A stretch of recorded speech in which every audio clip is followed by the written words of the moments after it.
دیکھیے، اعوذ باللہ من الشیطان الرجیم، بسم اللہ الرحمن الرحیم۔ وَإِذَا سَأَلَكَ عِبَادِي عَنِّي فَإِنِّي قَرِيبٌ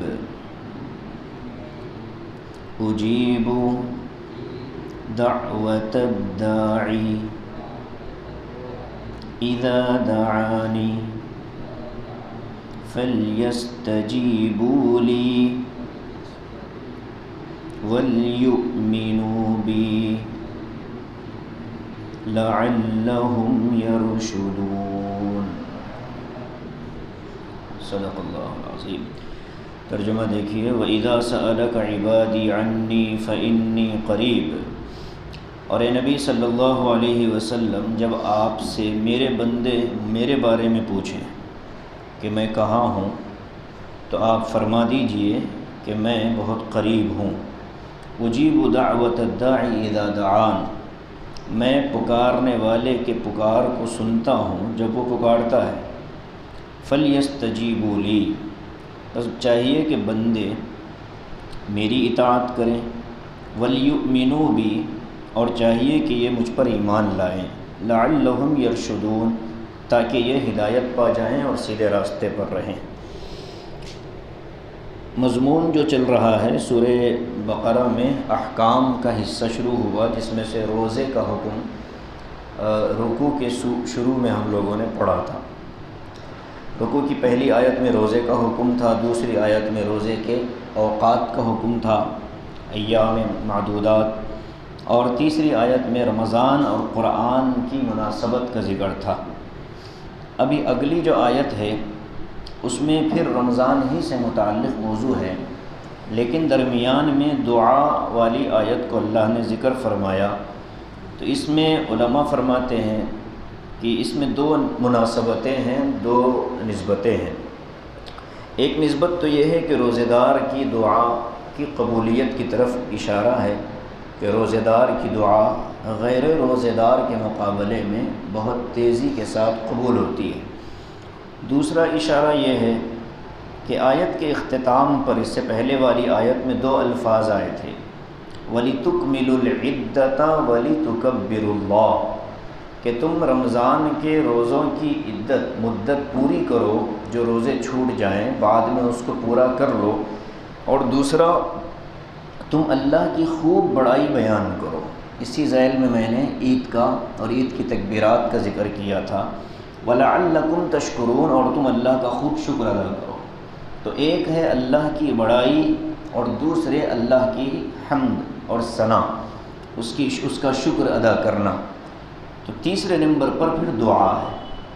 مطلب یہ ہے کہ دعا کے آداب یہ ہیں کہ انسان دعا مانگتے ہوئے براہ راست اپنے مطلب اور مقصد پر نہیں آ جاتا، بلکہ اس کو پہلے اللہ کی حمد بیان کرنی چاہیے، اللہ کا شکر ادا کرنا چاہیے، اب تک کی نعمتوں پر اللہ کو شکر ادا کرے، اور اس کے بعد پھر اللہ سے اپنی حاجت اور اپنی ضرورت کا سوال کرے۔ یہ ایک دعا کا ادب بھی اس میں اس ترتیب کے اندر بیان کیا گیا۔ آیت کیا ہے؟ نبی کریم صلی اللہ علیہ وسلم کی خدمت میں ایک شخص آیا تھا، اعرابی تھا۔ اعرابی کا مطلب دیہات والے، اور انہوں نے آ کر کہا تھا کہ یا رسول اللہ، اقریب ربنا فنناجیہ ام بعید فننادیہ۔ الفاظ اچھے لگ رہے سننے میں، یہ عربی کی خصوصیت ہے، چھوٹا جملہ ہوتا لیکن حسن اتنا زبردست ہوتا۔ اس نے کیا پوچھا؟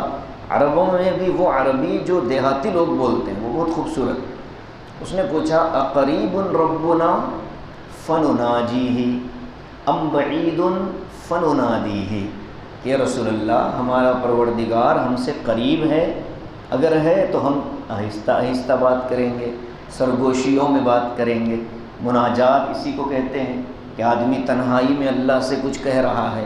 اور ام بعید، یا اللہ دور ہے، فننادیہ، یا تو پھر ہم اس کو زور سے آواز لگائیں گے۔ ندا جس کو کہتے ہیں، ندا کا مطلب یہ ہے زور سے آواز لگانا، کسی کو آواز لگا کر بلانا۔ ندا لگانے والے مؤذن کو اسی لیے نادن کہتے ہیں کہ وہ ندا لگانے والا ہوتا ہے، اور اللہ کی طرف بلانے والے کو بھی یہی کہا جاتا ہے۔ اور دوسرا لفظ ہے مناجات، یہ آہستگی سے ہوتی ہے، سرگوشیوں میں بات ہوتی ہے کہ میرے گھر آپ کی دعوت ہے، اور صبح میں اس شخص نے کہا کہ میں نے آپ کی دعوت کو قبول کر لیا، تو حضرت نے سوال کیا کہ ابھی کھائے گا کہ رات کو کھائے گا؟ اگر رات کو کھائے گا تو صبح جو تو نے قبول کیا وہ کیا تھا، اور اگر ابھی کھائے گا تو رات کی دعوت کا اعتبار ہی ختم ہو گیا۔ حضرت نے دونوں مثالیں دے کر سمجھایا کہ ایک ہے منظور کرنا اور ایک ہے اس کو عطا کرنا اور اس کے لیے متعین وقت دینا۔ اسی سے کوئی غیر شرعی دعوت میں آپ کو بلائے تو اب ایک مومن کا دوسرے مومن پر حق ہے کہ اس کی دعوت کو قبول کرے۔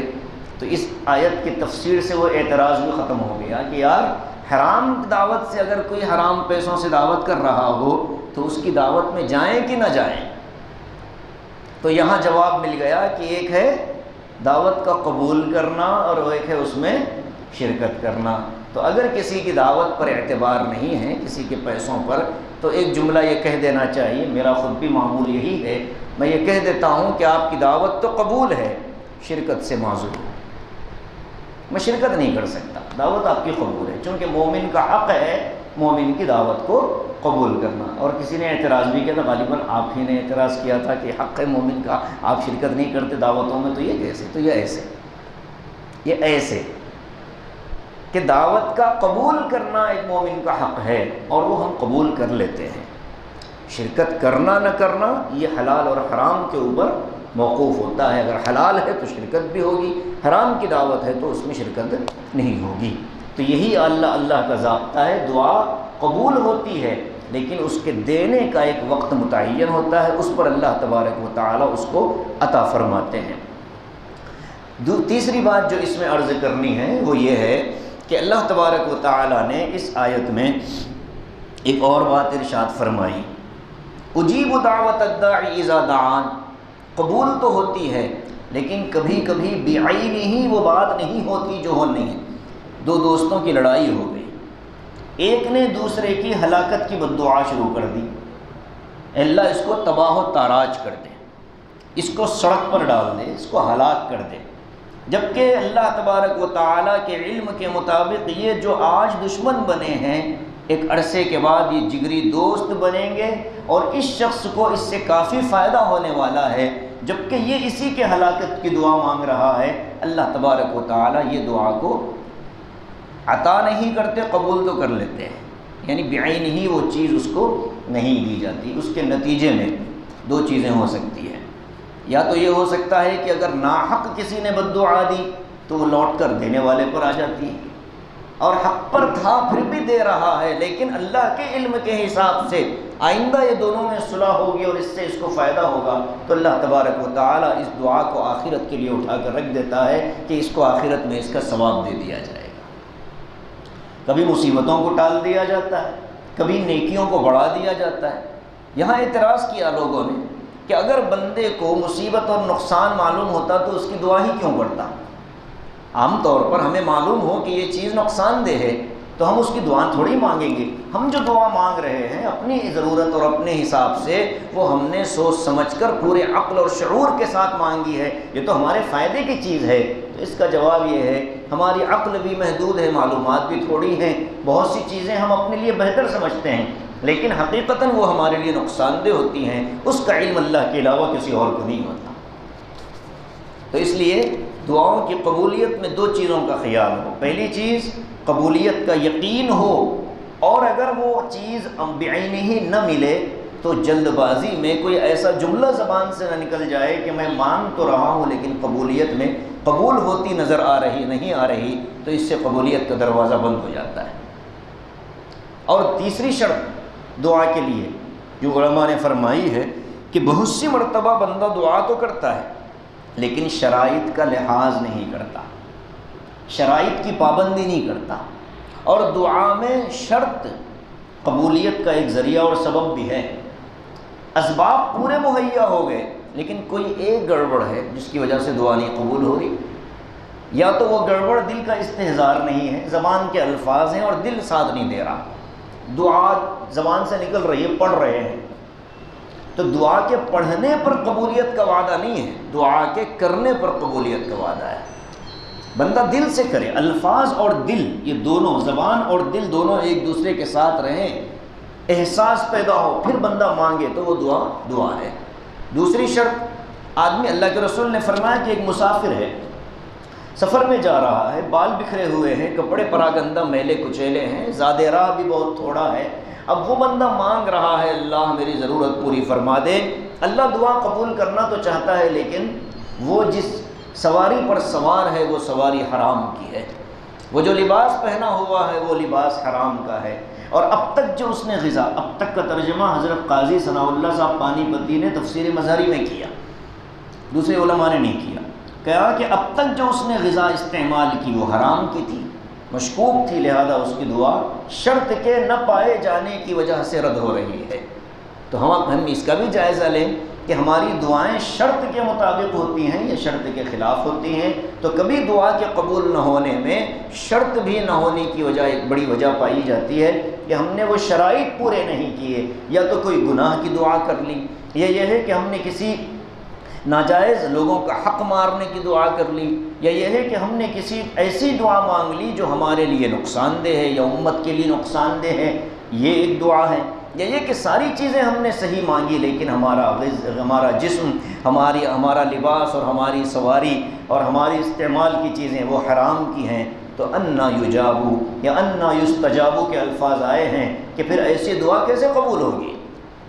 تو اس لیے غذا اور دعا یہ دونوں کا بڑا گہرا تعلق ہے۔ حلال لقمہ اندر جائے گا تو دعا کی قبولیت میں کوئی رکاوٹ نہیں ہوتی عام طور پر، اور لقمہ حرام کا اگر گیا تو پھر دعا کے قبول نہ ہونے میں کوئی رکاوٹ نہیں ہوتی۔ حرام مال سے پڑا ہوا جسم یہ کبھی دعا کی قبولیت کا حقدار نہیں بنتا، اس لیے کہ آگے اللہ فرماتا ہے اجیب دعوت الداعی اذا دعان فلیستجیبوا لی، بندو میں نے تو یہ کہہ دیا کہ تمہاری دعا میں قبول کرتا ہوں، میرے احکام تم قبول کر لو، میرے حکموں پر تم عمل کر لو، فلیستجیبوا لی، تم بھی تو کچھ کرو، میں دعا قبول کر رہا ہوں، تم کیا کرو گے؟ تم میرے احکام قبول کرو، اور میرے احکام کی قبولیت میں سب سے پہلی شرط وَلْيُؤْمِنُوا بِي، مجھ پر ایمان لے آؤ، مجھے ایسے مانو جیسے میں ہوں، میری ذات کو، میری صفات کو، میری قدرت کو، میرے علم کو، ان ساری چیزوں پر تم کو ایمان لانا پڑے گا۔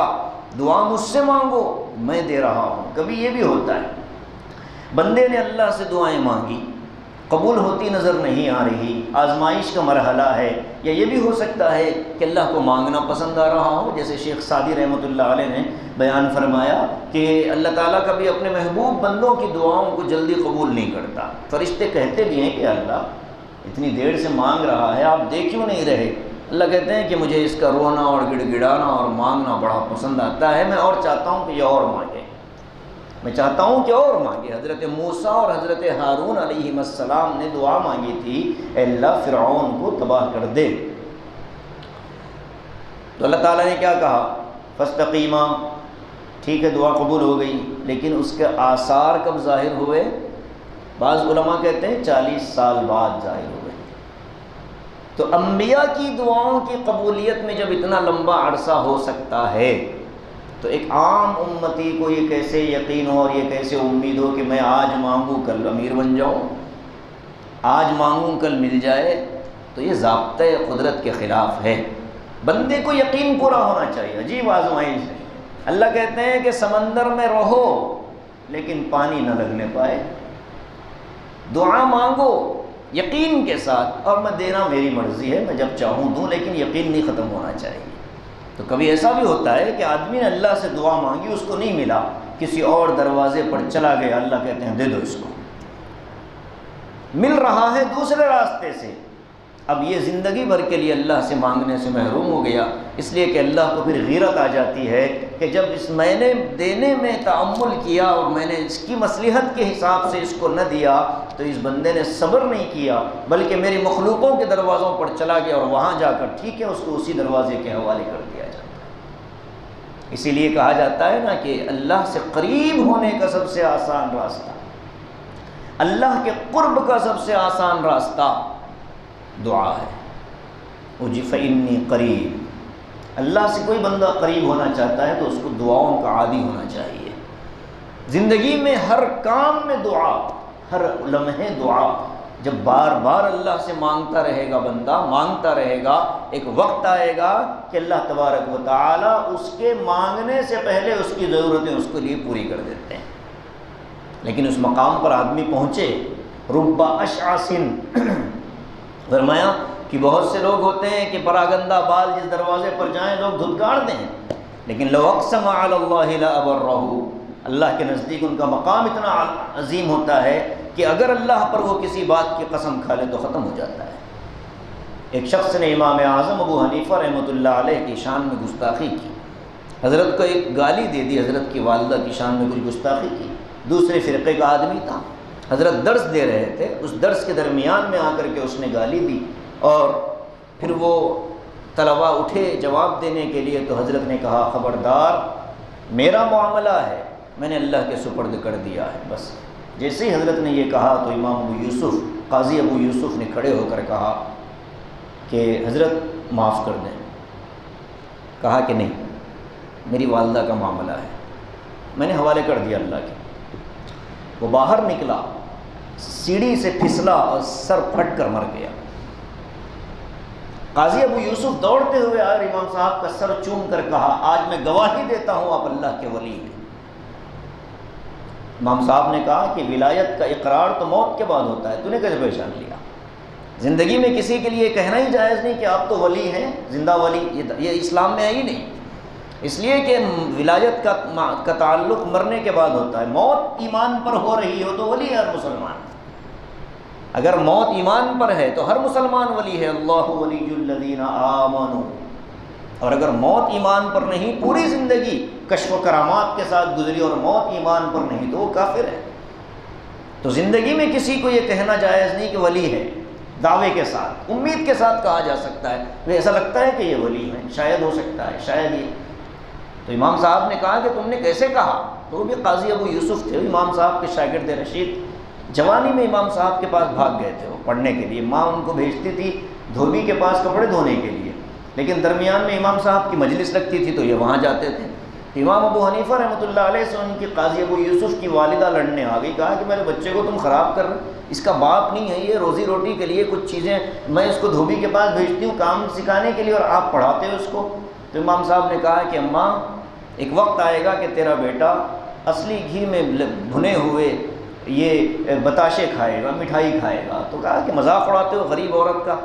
امام صاحب نے کہہ دیا، بات ختم ہو گئی۔ ایک وقت آیا ہارون رشید کے زمانے میں قاضی ابو یوسف بغداد کے امیر بنے ہوئے ہیں اور قاضی القضات بنے ہوئے ہیں، امیر دعوت دی امیر المؤمنین۔ ہارون رشید نے کہا کہ حضرت تشریف لائیں، حضرت آئے تو وہ بتاشے پیش، قاضی صاحب رونے لگے۔ لوگوں نے کہا کہ کیا بات بھائی، رونا کیوں آ گیا؟ تو کہا کہ امام ابو حنیفہ کی قبر پر اللہ کروڑوں رحمتیں نازل فرمائے، حضرت نے میرے بچپن میں کہا تھا کہ بیٹے یوسف پڑھ لے، اللہ تجھے اصلی گھی کے بتاشے کھلائے گا، اور آج میں یہ کھا رہا ہوں تو امام صاحب کی ولایت پر میرا یقین بڑھ گیا۔ تو قاضی ابو یوسف نے کہا کہ حضرت یقین ہو گیا، میں گواہی دیتا ہوں کہ آپ اللہ کے ولی ہیں۔ تو حضرت نے پوچھا کیسے؟ تو قاضی ابو یوسف نے کہا کہ اللہ کے رسول کی ایک حدیث ہے، من آذی لی ولیا فقد آذنتہ بالحرب، جو میرے کسی دوست اور میرے کسی ولی کو تکلیف پہنچاتا ہے، اللہ اس انسان سے اعلان جنگ کر رہا ہے۔ اس نے آپ کی شان میں گستاخی کی، باہر نکلا تباہ ہو گیا، اللہ نے اس کو وہی زمین پر اس کا ہمیں نتیجہ بتلا دیا، انجام بتلا دیا، مجھے یقین ہو گیا کہ آپ اللہ کے ولی ہیں۔ امام صاحب رونے لگے۔ اور قاضی ابو یوسف علیہ الرحمہ کو یہ مقام جو ملا استاذ کے احترام اور ان کی اطاعت میں کی وجہ سے ملا ہے۔ ایک جگہ بیٹھے تھے تینوں، امام ظفر چاروں تھے، مسجد کے دروازے کے باہر ایک پتھر تھا جو ایک آدمی سے اٹھنے کے قابل نہیں تھا۔ تو حضرت نے امام ابو حنیفہ نے کہا، بڑی عمر، امام ابو حنیفہ کا حال کیا تھا، 20 سال تک تو وہ بالکل الگ دنیا میں تھے۔ 20 سال بعد احساس ہوا امام جعفر صادق کی صحبت سے کہ یار کچھ دین کا علم سیکھنا چاہیے۔ 20 سال کی عمر میں انہوں نے پھر دین کا علم سیکھنا شروع کیا، دنیا کا سب سے بڑا امام سراج الفقہاء والمحدثین بن گئے۔ تو عمر زیادہ تھی۔ قاضی ابو یوسف اور امام محمد بن حسن الشیبانی اور امام ظفر یہ تینوں بیٹھے تھے۔ امام صاحب نے کہا کہ وہ پتھر ہٹا دو۔ قاضی ابو یوسف علیہ الرحمہ دوڑ کر گئے اور جا کر اٹھانا شروع کر دیا، اٹھ نہیں پایا۔ امام محمد بھی گئے لیکن جاتے ہوئے کہا کہ یا امام صاحب اکیلے سے کہاں ہوگا۔ تیسرے نمبر پر امام ظفر بیٹھے تھے، انہوں نے کہا کہ 2-3 لوگوں سے اٹھنے والا نہیں، وہ اٹھے ہی نہیں۔ کہا کہ میں کسی اور سے اٹھوا لوں گا۔ تو علماء فرماتے ہیں کہ دنیا میں ان کے شاگردوں میں سب سے بڑا نام جو ہے وہ قاضی ابو یوسف کا ہے، دوسرے درجے پر امام حسن ہیں اور تیسرے درجے پر امام ظفر ہیں، اور بہت کم امام ظفر کا نام فقہا کی زبان پر آتا ہے، سب سے زیادہ جو نام آتا ہے قاضی ابو یوسف کا آتا ہے۔ اور بہت سے مسائل میں قاضی ابو یوسف نے امام ابو حنیفہ سے اختلاف کیا، کہا کہ حضرت میری رائے اس سے متفق نہیں، میں آپ کی رائے سے متفق نہیں۔ امام صاحب کہتے ہیں ٹھیک ہے تیری رائے تیرے پاس۔ اور کبھی ایسا بھی ہوا کہ امام ابو حنیفہ علیہ الرحمہ نے قاضی ابو یوسف کے مشورے سے اپنا فتویٰ بھی بدلا، کہا کہ یوسف اگر کہہ رہا ہو، ابو یعقوب نام تھا، یعقوب اگر کہہ رہا ہو تو میں تسلیم کر لیتا ہوں، اس لیے کہ غلط نہیں کہتا، اور علم اس کا بہت زبردست ہے۔ تو ایک تو اطاعت، اللہ تبارک و تعالی حکم کے پورا کرنے پر نوازتے ہیں۔ بتائیں یہ بات کیوں نکل آ گئی تھی امام صاحب کی؟ من آزالی ولین کی وجہ سے۔ ہاں، تو اطاعت اللہ کی ہو تب کہیں جا کر وعدہ پورا ہوگا اللہ کی طرف سے۔ اللہ کہتے ہیں جب میں نے تم کو قبولیت کا وعدہ کیا تو تم بھی تو میری کوئی بات مانو، تسلیم کرو۔ وَلْيُؤْمِنُوا بِي، اور ایمان مجھ پر کما حقہ لاؤ، جیسے لانے کا حق ہے۔ اگر ادھر ادھر دروازوں پر چلے گئے، کسی اور کے آستانے پر چلے گئے تو پھر میری شان میں گستاخی ہوگی۔ دعا میں قبول کر رہا ہوں یا وہ قبول کر رہا ہے، مانگ مجھ سے رہے ہو یا کسی اور سے مانگ رہے، اگر اور سے مانگتے ہو تو اللہ کبھی کبھی دوسرے دروازے سے دے کر آزما دیتا ہے کہ بندہ پھر وہ چوکٹ کا غلام بنتا ہے یا اس چوکٹ پر رہتا ہے، اللہ کے دربار میں رہتا ہے۔ اس لیے یہ آیت بقول سید قطب شہید رحمۃ اللہ علیہ کہتے ہیں بڑی عجیب آیت ہے، اور واقعتاً عجیب آیت ہے، اتنے اس میں احکام ہیں اور اتنی اس کے اندر روحانیت کے مضامین چھپے ہوئے ہیں۔ فَلْيَسْتَجِيبُوا لِي وَلْيُؤْمِنُوا بِي لَعَلَّهُمْ يَرْشُدُونَ، تاکہ یہ رشد و ہدایت والے راستے پر چلیں۔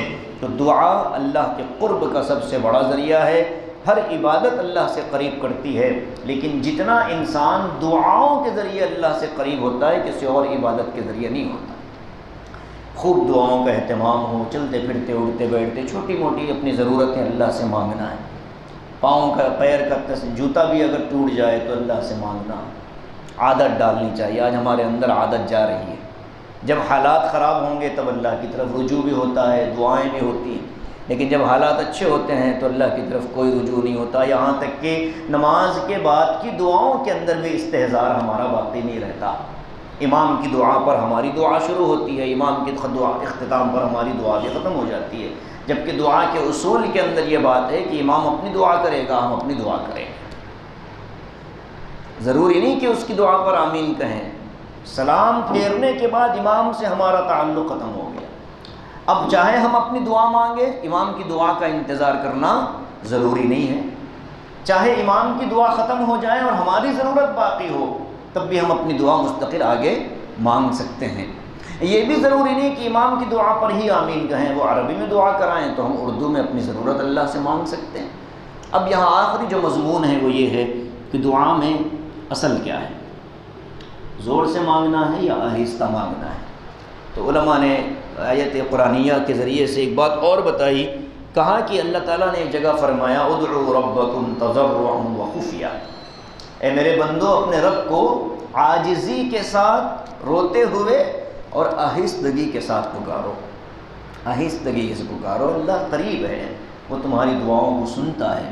تو اسی لیے ذکر کے اندر بھی ذکر سری اور ذکر جہری ان دونوں میں اصل جو ہے وہ ذکر سری ہے، لیکن قلب کی توجہ کے لیے کچھ برسوں تک یا یہ کہ کچھ حصہ دن میں آدمی کو ذکر جہری کرا کر کے اپنے حواس کو، قلب و ذہن کو متوجہ کیا جاتا ہے کہ یہ ذکر اللہ کا ہے، یہ پورے 24 گھنٹوں کے لیے تمہاری توجہ اس کی طرف ہونی ہے۔ ورنہ عام طور پر جو ذکر اللہ کو جو پسند ہے وہ بھی ذکر سری اور ذکر خفی ہے۔ حضرت اقدس تھانوی علیہ الرحمہ سے کسی نے پوچھا تھا، حضرت میں ذکر جہری کرتا ہوں لیکن کوئی چیز نظر نہیں آتی، کوئی کشمش نہیں ہو رہا مجھے، اور کوئی حالات نظر نہیں آ رہے، دوسری دنیا کے عالم کی چیزیں نظر نہیں آ رہی۔ تو حضرت نے کہا کہ اس کو ذکر بند کر دیا جائے، اس لیے کہ اس کی نیت اللہ کا قرب حاصل کرنا نہیں ہے، بلکہ ذکر کے ذریعے سے دوسرے عالم کے مشاہدے کرنا ہے، اور ذکر کا یہ مقصد ہی نہیں، خلاف مقصد کام کر رہے ہو، عبث ہے۔ ثواب اگر کمانا ہو تو کوئی اور ذکر کر لو، ثواب کما لو، اس کا ذکر بند کر دیا گیا۔ تو یہ ہوتا ہے، آدمی کی نیت پر بھی چیزیں مرتب ہوتی ہیں۔ تو ذکر اور دعا آدمی کو آہستہ کرنا چاہیے۔ اب ایک مزاج امت کے اندر پیدا ہو رہا ہے اجتماعی اور زور سے دعائیں مانگنے کا، یہ بھی ہمارے اکابر نے اس کو پسند نہیں کیا۔ اب ہم اگر کہیں دعا 10 منٹ میں ختم کر دیں تو وہ کہیں گے کہ بھائی اصل آئج دعا کے لیے اور دعا آج نہیں ہو رہی۔ تو یہ چیز بھائی دعا سب مل کر مانگنے کی چیز نہیں ہے، ہر آدمی اپنی دعا اپنی ضرورت کے تحت مانگے۔ ابھی ایک مزاج بن گیا ہے لمبی لمبی اجتماعی دعاؤں کا، پوری عبادت میں کوئی نظر نہیں آتا، جیسے ہی دعا کا اعلان ہو تو دوسروں کو فون ہو، بھائی دعا شروع ہو رہی جلدی آ جاؤ، دعا شروع ہو رہی جلدی آ جاؤ۔ اب وہ آ گئے ہیں تو جو کیفیت دعا مانگنے والے کی ہے وہ کیفیت سننے والے کی تھوڑی بنتی ہے، وہ تو مجبوراً ہاتھ اٹھائے بیٹھا ہے۔ اب اس کی دعا تھوڑی لمبی ہو جائے تو آپ دیکھیں کسی کے ہاتھ نیچے گئے اور کوئی کہاں کھجا رہا، کوئی کہاں کچھ کر رہا، کوئی انگلیاں کبار توڑ رہا، اور کوئی جو ہے نا جسم کی سستی تو، اور بعض مرتبہ تو گھڑی پر نظر چلی جاتی ہے کہ جلدی ختم کرو، کیا ہو گیا، بس ہم کب تک رو رہے، کب تک کرتے، کب تک کرتے۔ تو یہ کیا ہو گیا، یہ توجہ اللہ کی طرف سے ہٹ گئی، قلب کو اللہ نے پھیڑ دیا، کہا کہ اب یہ مجھ سے مانگنے کے لیے نہیں بیٹھا۔ اچھا اٹھ کے اگر گئے تو بے عزتی ہوگی، تو مجبوراً بیٹھتا تو رہتا آمین آمین آمین آمین، امام کو دیکھ رہا، آدمی بازو والے کو دیکھ رہا۔ تو یہ مذاق ہے دعا کا۔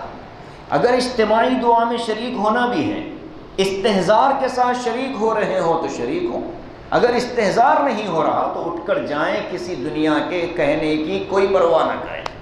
لوگ کیا کہیں گے، کچھ نہیں کہیں گے، لوگ کیا کہیں گے، سامنے تو کوئی نہیں کہتا، پیٹھ پیچھے تو روز ہی کہتے رہتے ہیں، نئی چیز ایک اور اضافہ ہو گیا۔ تو اس لیے اصل چیز ہے اس کی حقیقت کو سمجھیں، دل پوری توجہ کے ساتھ اللہ سے مانگیں۔ اجتماعی دعاؤں کا ایک مزاج ہمارے ہندوستان، پاکستان، بنگلہ دیش میں پڑ گیا ہے، 20 منٹ، آدھا گھنٹہ، ایک گھنٹے کی دعا، اتنی لمبی لمبی دعائیں، اور لوگ دعا کو اصل سمجھ کر بیٹھتے ہیں، جبکہ استحضار قلبی کا کسی کو پتہ نہیں ہوتا۔ 20 کا مجموعہ بیٹھا ہو، استحضار تلاش کرے تو ایک کے پاس بھی نظر نہیں آتا۔ تو اس لیے تھوڑا حقیقی چیزوں کو ذہن میں رکھیں۔ انفرادی دعائیں خوب کام پہنچ کرتی ہیں، انفرادیت میں خوب دعائیں مانگی جائے، اللہ سے چلتے پھرتے اٹھتے بیٹھتے انشاءاللہ زندگی میں بڑی برکتیں آئیں گی اور اللہ کا قرب اور تعلق نصیب ہوگا۔ اللہ تعالی ہم سب کو دعا کے آداب اور شرائط کے ساتھ دعا مانگنے والوں کی فہرست میں شامل فرما دے، اور اللہ اپنے پسندیدہ بندوں میں ہمارا نام لکھ دے، اور اللہ اپنا قرب اور اپنی معیت ہر وقت ہم کو نصیب فرمائے۔ آمین وآخر دعوانا الحمدللہ رب العالمین۔ ایک ہی آیت تھی، اسی پر